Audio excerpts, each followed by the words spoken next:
enjoying this game.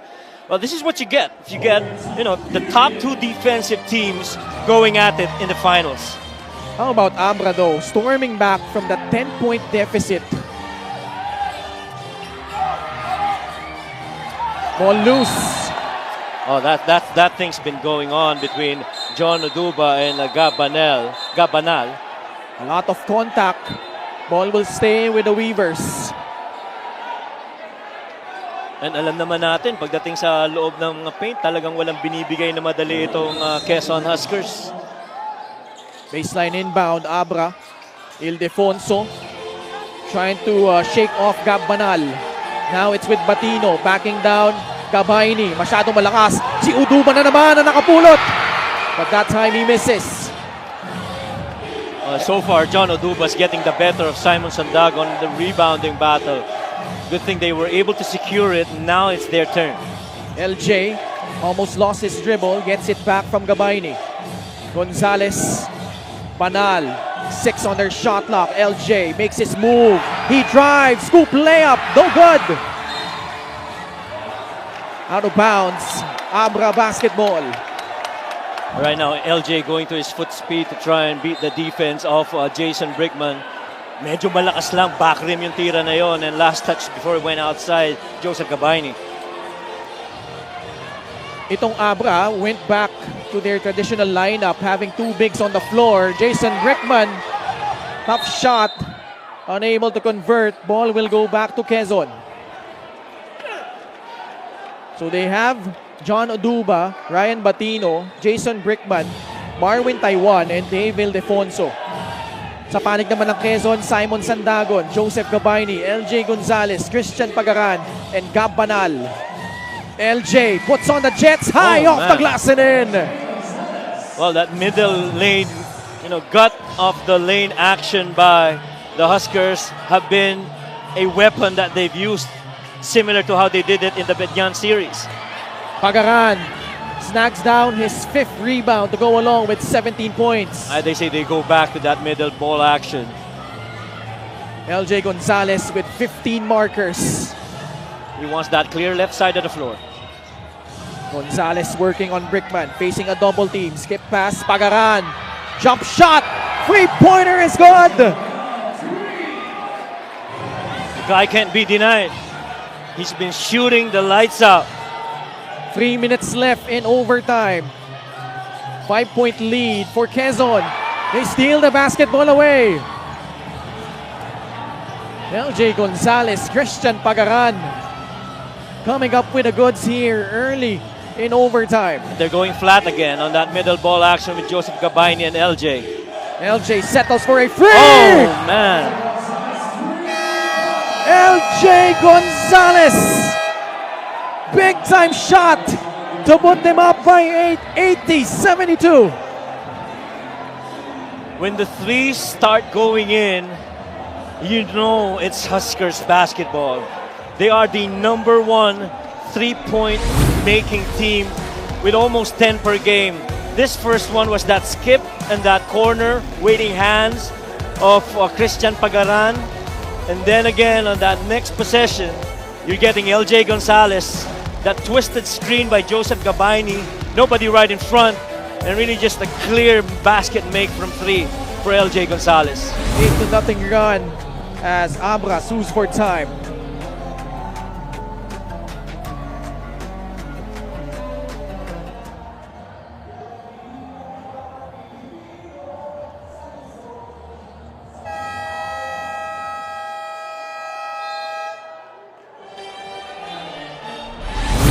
A big barometer in this series is gonna be the 3-point shooting of QUEZON. Iba-iba yung naging takbo ng kanilang shooting from the outside in the first 3 series. Particularly in the division finals against Binyan, they struggled, but boy, here in game number 1, shooting almost half of their triples, 11 out of 23. And those 2 threes by Pagaran and Gonzalez giving them this cushion as they do it on defense once again. Off the timeout, stealing that basketball away. So far this OT has been all Huskers basketball. defensive stops and made threes. Someone is open. But Gabayni unable to connect with Magbuhos. Tatlo yung sumalubong kay LJ doon. Oh, pero kita mo kung gaano kalayo naging cover ng tulong para dito sa ABRA Weavers. Ayon. That's big. Brains a free, cuts it down to 5. Here we go again. 80-75. We are down to our last 2 minutes. Gonzalez finally staying clear from Ayon, but they turn the ball over. Nobody helping him out in trying to bring the basketball down. Vince looks hurt. Yeah. Stumbling on the sideline. But again, when you have these shooters, including Mike Ayon, you definitely got a chance. And that lift from that three on that left side of the floor, nobody right in front of him, and he makes it. Yeah, clearly a free. 2-possession game. Oo, halos kapareho lang nung sitwasyon kanina in the fourth quarter. Now, minute and 53, you're down 5. I say it's too early to be going to your 3 game if you're the Weavers. But if it's available, you can't shy away from it, because especially if you have Jason Brickman inside the floor. Now, if you're Quezon, Coach Mike, you've done a great job of at least limiting yung field goal shooting nitong ABRA. Si Commissioner Kenneth Doremdes, Rudy Distrito, Emer Oreta. But they have to secure the defensive board. Yes. 2 offensive rebounds, 2 3-point plays from John Aduba earlier. Gave ABRA some life late in that fourth period. Yeah, aside from the 3-point makes, it's the offensive rebounding, particularly from John Aduba, that has kept them in this game and forced this game into regulation. Aduba receives the pass, balik kay Jason Brickman. Oh, what a pass. Aduba inside, man. he scores again. That was a gutsy play, but calm under pressure, Jason Brickman. Somehow you have to marvel at the talent of a Jason Brickman. If he's not hitting 3, he's finding teammates for shots like those. Gusto nyo lang puntahan si LJ. He receives the basketball against Marwin Taiwan. Facing a double team. Gonzalez, pinagpag yung depensa. Pasa palabas, Banal! Masyadong malakas yung 3. Offensive rebound by Joshua Yero. It's a foul against Aduba. Both teams, no. Actually, that's the good thing that they did in the fourth quarter. Not yet in penalty. Yes. Last foul to give for the Weavers. That's right. They missed out on that box for Joshua Yero, allowing him to secure that offensive rebound and give them another crack at the basket for the Huskers. A minute and 25 left. Can Quezon hold on? LJ Gonzalez with 18 points. Another double team comes. That time they break up the play. Ayon, susugod. And he will earn himself 2 free throws. Boy, you like that defensive adjustment right there. Ayon runs to LJ, wants the ball out of the hands of LJ. They knew that pass was going to break the paint, but John Aduba anticipating it and getting that deflect. And now you've got Mike Ayon on the line. And you're down only 3 with a possibility of making this a 1-point deficit. Mike Ayon hits the first free throw. Again, they're playing without Encho Serrano on the floor. So Coach Yong Garcia making a choice. This game's not done yet. Ay, layo pa nito. Layo pa nito. 71 seconds left in overtime. 80-79. Quezon clinging on to this 1-point lead. It's been a game of runs in overtime. Quezon jumped out to an 8-0 start. ABRA responding with 7 unanswered points of their own. And now, they try to get a stop here. Another ball handler for the Huskers. With Abundo on the floor. Abundo against Jason Brickman. Banal receives it. He traveled. Yeah, he did. shuffled his feet. That back cut was late. And Gabanal was going to the elbow on a jump stop, waiting for that back cut. Was it Vince Maguos? He was pretty much late. Kasi hindi na magandang spacing that side of the floor. There were a couple of them in there.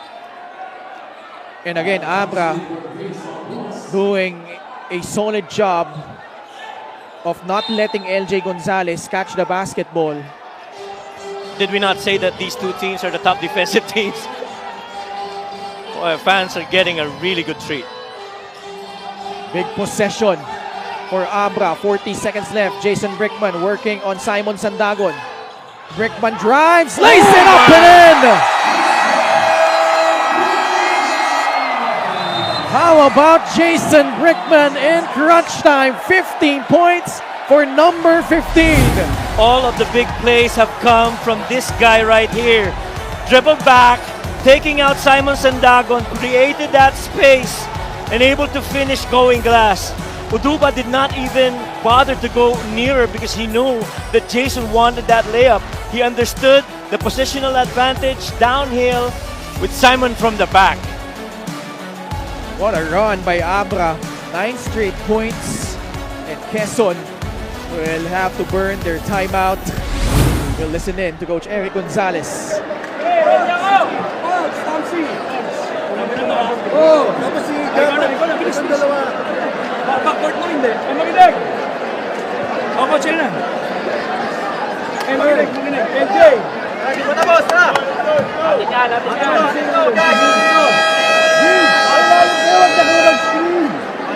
LJ, ayun guys, tsaka si Gab dito. Decision maker, dapat nandito kayo. Okay, backcourt inbound tayo, ha? LJ, dito ka, Gab! Gab! Vinsto! Okay, Gab, dito ka, LJ! Okay, Alvin! Yeah! Dito ka! Okay, LJ, Alvin! Gab! Okay! Now listen! Tamsi! Tamsi! Wala ka muna. Kaya na tayo. Okay ka ba? Dito ka pag sa dulo ka. Be available for each other, ha? Wait, 1, 2, 3! Kailangan yung score! Kailangan yung score! Well, I like how Coach Nash mentioned about decision making. He says, if LJ is here, you guys have to be here on this side of the floor. And one clear instruction, though, is for Christian Pagaran to hold that right corner 3 and to make themselves available just in case.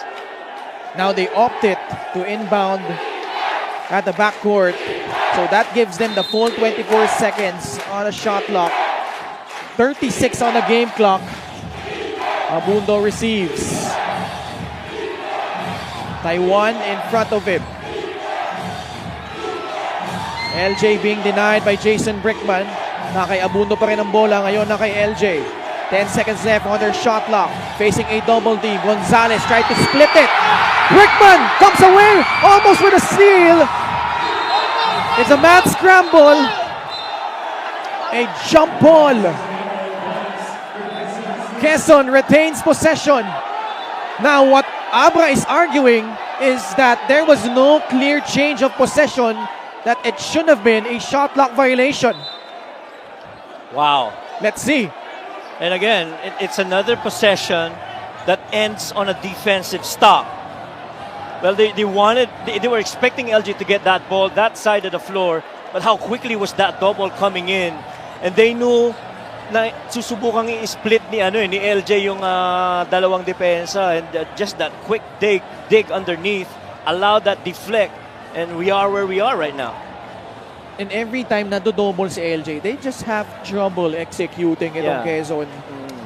At saka and credit also yung swarming defense. Swarming defense. Because as soon as that double team comes on LJ, then everybody guards gaps and understands where their man is.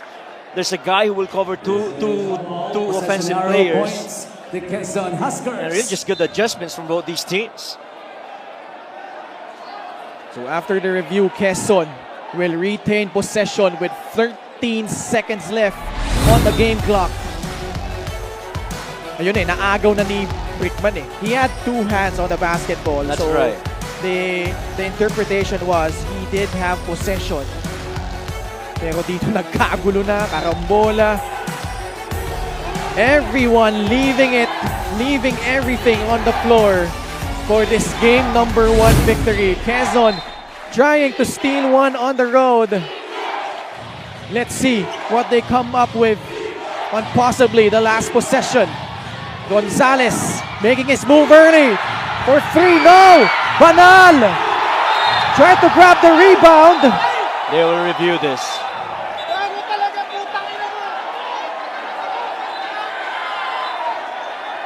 Let's see. Initial call was Quezon basketball. Boy, they had a couple of looks after that miss by LJ. Good defense though by Marwin. See that 3 a little bit to the right. Hits the board. Gab goes for it. Yeah. Oh, it looked like off Gab. Off his arm. Yeah, At least on that angle. Yeah, at least on that angle. That's right. So the last 2 guys that they look at who touched it last would either be Mike Ayonayon or Gab Banal. Yeah. Nakita mo yung ginawa ni LJ, Coach Mike. He tried to go quick. Kasi alam niya may double team na parating eh. Pero may he had to pagod rush na rin. it. Yeah, he had to rush it. Tsaka may pagod na rin. I mean, the way and the intensity of the game and the way that the defense has been covering him, it takes a lot out of you. Didn't you think though that that was the best possible available shot for them at that juncture? Yes, indeed. And only because he made a 3 earlier. Oo. But again, lumalabas yung pagod eh. Dun sa situation eh. You can't blame LJ because pretty much that adrenaline allows you. This is the same look that I had earlier na naipasok ko yung 3-pointer. So why not take it? Actually had a good look. Indeed. Had his legs under him. Yeah. But just way off on A that little bit shot to the that right. time. Oo, konti sa pakanan yung tira niya eh. Now, in case ABRA gets the basketball back, Quezon kailangan ng foul dito. They need a quick foul, that's right. Because even if they foul, and even if ABRA makes both free throws, this is still a one-possession ball game. That is right. Pero tingnan muna natin no, yung magiging resulta nitong review na ito. Wala nang timeout magkabilang kupunan. Both teams in penalty. And so to your point,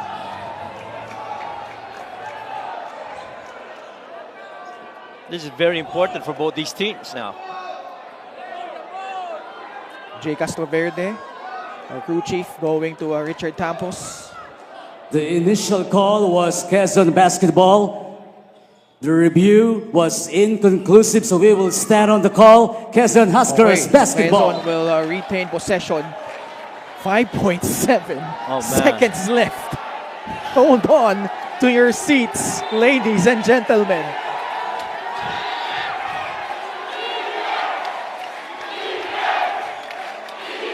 Possibly the last possession here in game number 1. Abundo to trigger. Magbuwas is free. The fake. He drives. No! And ABRA escapes with a win!